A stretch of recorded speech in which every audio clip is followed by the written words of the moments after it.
இந்த கல்யாணத்தினால உன் வாழ்க்கை ஆரம்பிக்க போறதில்ல, மொத்தமா முடிஞ்சு போயிடும். உடனே புறப்படு. என்னடி யோசிக்கிற? உன்னை ஞாபகம் வச்சுக்கோ, நாளைக்கே நீ ஜெயிச்சுட்டா இந்த ஊர் நான் அப்பவே சொன்னேன் ரங்கராஜ பொண்ணு கெட்டிக்காரின்னு சொல்லும். ஒருவேளை நீ தோத்துட்டா நான் அப்பவே சொன்னேன் ரங்கராஜ பொண்ணுக்கு இதெல்லாம் சரிப்பட்டு வராதுன்னு சொல்லும். நீ என்ன பண்ணாலும் அப்பவே சொன்னேன்ற வார்த்தையை மட்டும் தாண்டி கேட்க போற. இப்படி எல்லாம் யோசிச்சுட்டு இருந்தா சரிப்பட்டு வராது. இந்த பழக்கத்தையும் வழக்கத்தையும் வச்சுட்டு என்னத்த வாரி கட்டிண்ட?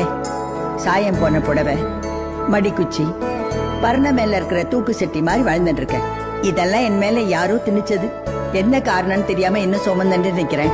அப்பா எப்படி பாட்டி? 50 வருஷத்துக்கு முன்னாடி நானும் உன் நிலைமையில தாண்டி நின்னேன். எனக்கு நாட்டியத்துல ரொம்ப ஆர்வம்.